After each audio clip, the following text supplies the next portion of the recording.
The strange thing about making a decision is that life doesn't applaud. There's no moment where the world pauses and says, "Good, you did the right thing."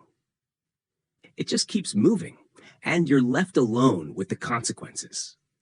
I thought choosing would bring relief, clarity, peace, maybe even pride. Instead, it brought silence. Not the peaceful kind, the kind that makes you listen to your own thoughts longer than you want to. 3 months after I finally stopped running, my life looked fine. That's the word people used. "Looks like things worked out," someone said to me at work. I nodded, because explaining the truth would have taken too long. From the outside, I'd done everything right. Committed. Changed routines. Let go of exits I'd kept open for years. I showed up. I stayed. But something unexpected happened when I stopped protecting myself. I started noticing how tired I was.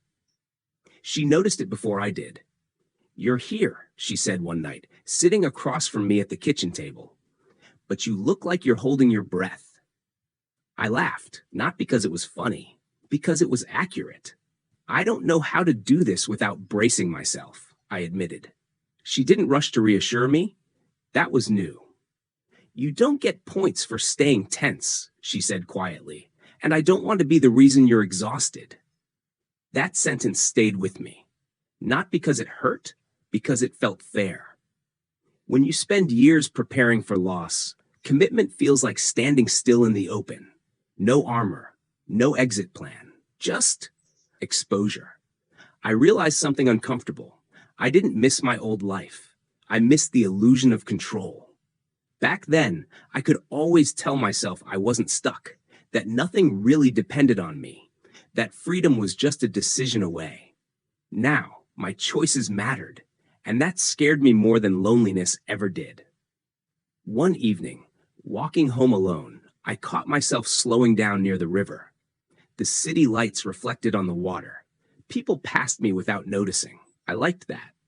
For years, invisibility had been my coping mechanism.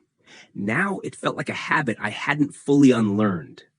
I wondered something I hadn't allowed myself to ask before. What if commitment wasn't the finish line? What if it was just the beginning of a different kind of work? She was asleep when I got home. I stood in the doorway longer than necessary, watching her breathe. Still, real. I felt a strange mix of gratitude and fear. Grateful that someone had stayed, afraid that I wouldn't know how to stay relaxed enough to deserve it. That night, I didn't sleep much, not because something was wrong, but because for the first time, nothing was unresolved. And without uncertainty to hide behind, I had to face a harder truth. I didn't need more time anymore. I needed to learn how to live without tension. I used to think fear was loud, that it announced itself with panic, arguments, raised voices. I was wrong. Fear can be quiet. It can show up as discipline, as control, as doing everything right, without ever relaxing. She noticed before I did. Again. "You don't rest," she said one morning, watching me tie my shoes. It wasn't an accusation. It was an observation. "I'm fine," I said, which is what men say when they don't know how to explain something deeper. I had started filling my days, work earlier, gym longer, fewer pauses, less space to think. It looked productive, responsible. Inside, it felt like I was outrunning something I couldn't name. One night, we sat on opposite ends of the couch.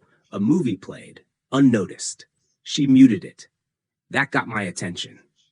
"Do you trust me?" she asked. I didn't answer right away. That silence said more than words could. "I trust you," I said finally. "But I don't trust myself not to fail." She nodded slowly, like she'd been expecting that answer. "I don't need you to be perfect," she said. "I need you to stop acting like this is a test you're going to be graded on." That hit something old, something familiar. Growing up, love had always come with conditions. Be useful, be stable, don't be a problem. I learned early that being low maintenance kept people close. "So what happens," I asked, "if I stop trying so hard?" She looked at me, really looked. "Then I get to know you," she said, "not the version that's performing." That scared me more than any argument ever had. because performance was my safety net. A few days later, I forgot something small. Milk. I stood in the kitchen staring at the empty fridge, heart racing, as if I'd failed some invisible exam. When she noticed, she laughed. Not mocking, just human. "It's okay," she said. "Nothing broke." I realized then how fragile my sense of worth still was, tied to competence, to consistency, to never slipping. I wasn't afraid she'd leave because I forgot milk. I was afraid she'd see how tense I really was. That weekend, I didn't go to the gym, didn't open my laptop, didn't plan. We walked, talked, sat in silence. I felt exposed and strangely lighter. But that night, lying awake, another thought crept in. What if this version of me, unguarded, imperfect, wasn't enough? I turned toward her in the dark, almost spoke, didn't. Some fears don't come from doubt about love. They come from doubt about deserving it. And that was the part I hadn't prepared for. Choosing her hadn't solved my fear. It had just brought it closer. The hardest part closer than choosing her. It was learning how to stop holding myself together like something was about to fall apart. I didn't have a breakdown, no dramatic night, no moment where everything spilled out. Change came quietly, the way real things usually do. One evening she came home tired, not distant, just human. She sat beside me and leaned her head against my shoulder. No words, no expectation. And for the first time, I didn't straighten up, didn't tense my body, didn't prepare for anything. I stayed. Later she asked, "What are you thinking about?" I didn't filter the answer. "I'm afraid I only know how to be loved when I'm useful," I said. The sentence surprised me as much as it did her. She didn't rush to fix it. She just listened. "You don't owe me usefulness," she said. "You owe me honesty. That's harder." That felt true, uncomfortable, relieving. Over the next weeks, I let myself slip. Not in big ways, small ones. Being late, forgetting things, saying, "I don't know," instead of pretending. Nothing collapsed. No one left. I started noticing how much energy I'd spent proving I was worth staying with. As if love was something that expired if I stopped performing. One morning, standing in the bathroom, I looked at myself longer than usual. Not critically, curiously. I asked a question I'd never asked before.